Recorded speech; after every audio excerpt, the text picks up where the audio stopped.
1 2 3 4 5 6 7 8 9 10 11 12 13 14 15 16 17 17 चालू आहे. सुरुवात आहे आता 17 आणि 18 म्हणजे आपण म्हणतो याची जी जाडी मनगटाची मनगटाची काय जाडी वाटतं तुम्हाला? इकडे तुम्ही हात लावलाय बघा ना.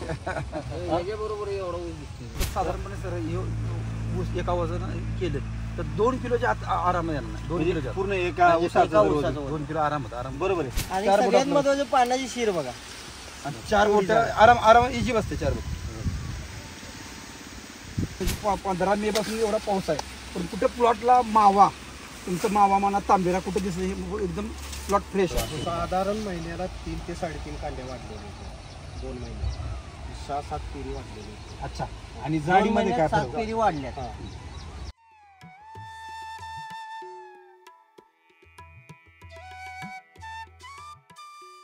किती दिवसाची लागवड महिन्याची लागवड आहे? साधारण याला 9 महिने पूर्ण झाले. 9 महिन्याची लागवड आहे बरोबर. म्हणजे आपण म्हणतो याची जी जाडी मनगटाची मनगटाची काय जाडी वाटतं तुम्हाला? इकडे तुम्ही हात लावलाय बघा ना. बरोबर एवढं ऊस दिसते. बरोबर. आणि जर खालून जर कांड्या मोजल्या त्याच्या अगदी बुडापासून 1 2 3 4 5 6 7 8 9 10 11 12 13 14 15 16 17 चालू आहे. सुरुवात आहे आता 17 आणि 18 तर साधारणपणे सर ऊस एका वजन केले तर 2 किलोच्या आराम येणार नाही. 2 किलोच्या पूर्ण एका ऊसाचं वजन. 2 किलो आराम बरोबर आहे. आता आपण हे जे ऊस बघतो हा किती क्षेत्र आहे? 1 एकरचं क्षेत्र आहे बरोबर.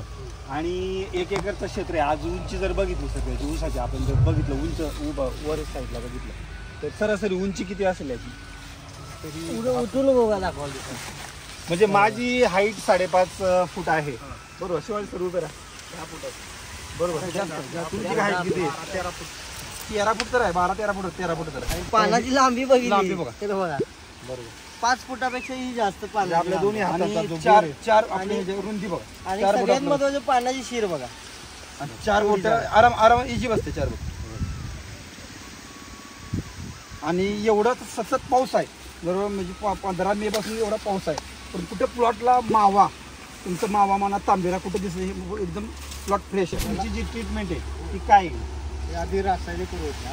त्यानंतर आम्ही मिरगी डोसला याला का नाही कृषीधन 10 पोती अच्छा. आणि ग्रीन बुबी 2 पोती असे 12 पोत्याचा डोस आणि 10-26-26ची 2 पोती अच्छा. मिक्स करून टिकून दिला. त्यानंतर बॅरेलमध्ये सॉईल बुस्टर 5 लिटर करून 5 पाण्यानं इरिगेशन दिलं आणि त्यानंतर 10-26-26 आपलं बायो जे एसबीटीचं जे लिक्विड आहे ते त्या 26ची तुम्ही ती ग्रेड दिलेली आहे. आपण त्याला भूमी 26 म्हणतो बरोबर.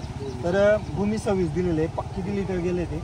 10 लिटर 10 लिटरचं ॲप्लिकेशन. आणि मायक्रो बुस्टर मायक्रोरायझरच्या ज्या पुढे आहेत त्या 2 तुम्ही दिलेल्या बरोबर. आपला ऊस 9 महिन्याचा आहे आणि ट्रीटमेंट 2 महिन्यापूर्वी केलेली बरोबर. मग मला सांगा त्या 7 महिन्यापूर्वी जे तुम्ही लागवडीपासून तर 7 महिने जी तुम्ही ट्रीटमेंट केली ती काय केली होती? ती रासायनिक होती.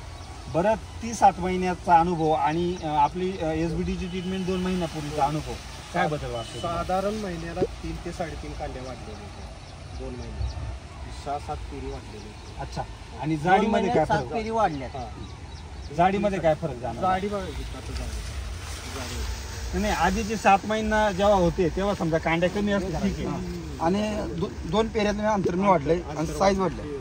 आता हे जे अंतर आहे आपण थोडक्यात म्हणतो सर बघा इथून खाली ऊस जर बघितला तर ही पेऱ्यांची लांबी बघा आणि ही जी नवीन बघितला बरोबर नवीन डोस टाकल्यानंतरचा हा बदल आहे बरोबर. आणि हा जुना आहे. बरोबर. म्हणजे जुने जर पेरे बघितले त्याच्यातलं अंतर आहे समजा 5 बोटाचं हा. असेल तर नवीन जे पेरे बघतोय आपण बघा तिथं 8 बोटापर्यंत गेलेला आहे.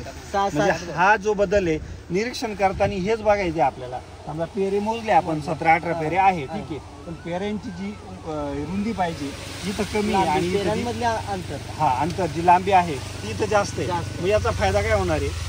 ही जेवढी लांबी जास्त तेवढं तुमचं टनेज वाढणार आहे. हो. काय सांगाल तुमच्या अनुभवांमधून ह्या 2 महिन्याचा जो अनुभव आहे एसबीटी सोबतचा त्या अनुभवातून जे ऊस उत्पादक शेतकरी त्यांना काय सांगाल तुम्ही? प्रत्येक शेतकऱ्याने एसबीटीचं ग्रीन बोली नंतर कृषीधन सॉईल बुस्टर वापरलंच पाहिजे. त्यात NPK बायोमध्ये ग्रेड आहे.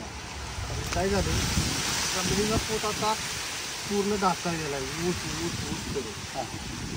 जमिनीत सुद्धा आता पोत सुधारलाय बऱ्यापैकी. आता दिल्यापासून जराशी भुसभुशीत जमीन वाटते. बरोबर. आपण जर खाली बघितलं आता एवढे दिवसापासून पाऊस चालू आहे सर, इथे बघा म्हणजे जमीन आपलं रान एक तर काळं रान आणि इकडे बघा शिबडे. म्हणजे एवढा पाऊस होऊन सुद्धा जमीन कशी आहे? भुसभुशीत आहे, नरम नरम आहे. बरोबर आहे. आणि वापसा कंडिशन तुमचा हा अनुभव आहे ऊस उत्पादक शेतकऱ्यांना जर तुमच्याशी संपर्क साधायचा ठरला तर तुमचा मोबाईल नंबर सांगा. माझं नाव उमेश चव्हाण, माझा कॉन्टॅक्ट नंबर आहे 80705 आणि अजून एक महत्त्वाचं, तुम्ही SBTचं जे शेतकरी माहिती केंद्र आहे ते आपलं आहे बरोबर.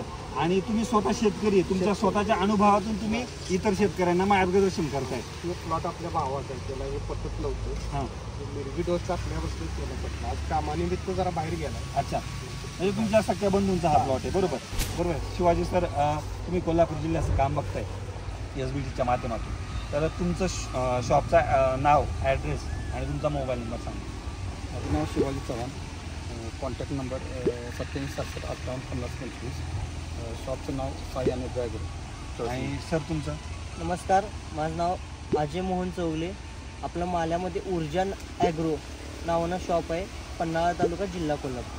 सर तुमचं शॉप शेतकरी माहिती केंद्राचं नाव आणि मोबाईल नंबर घेण्याचं तात्पर्य हेच की तुम्ही त्या भागातले शेतकरी असतील, जे युजर शेतकरी आहे किंवा जे नव्याने वापरणारे, तर त्यांना मार्गदर्शनासोबत स्वतः प्लॉटवर जाऊन मार्गदर्शन करताय, हे महत्त्वाचं आहे. म्हणजे असं बसल्यावर तिथं दुकानात बसून खुर्चीवर बसून तुम्ही ट्रीटमेंट नाही देते बरोबर. म्हणजे व्हिडिओच्या माध्यमातून सांगायचं हेच की अगदी शेतकऱ्याच्या बांधावर जाऊन आणि पीक बघून त्याला काय गरज आहे काय नाही आहे हे तपासून पुढचं त्याचा खर्च कसा कमी केला पाहिजे आणि कमी खर्चामध्ये त्याला उत्पादन कसं वाढेल आणि रिझल्ट कसे येतील हे आपण आधी बघतोय. कारण आज शेतकऱ्याची परिस्थिती बघितली तर त्या म्हणजे खूप वातावरणाचं जर डिस्टर्ब आहे वातावरण. आज 2 महिन्यापासून बघतोय सलग पाऊस आहे आणि अशा परिस्थितीत भांडवल खर्च वाढत चालला शेतीचा. तर हा कुठंतरी सखोल मार्गदर्शनातून प्रत्यक्ष प्लॉट व्हिजिटून कमी करून शेतकऱ्याला उभं केलं पाहिजे, हा प्रयत्न या व्हिडिओच्या माध्यमातून आहे. आणि नक्कीच शेतकऱ्यांना मी आव्हान करेल आणि सरांचं धन्यवाद देईल. नमस्कार.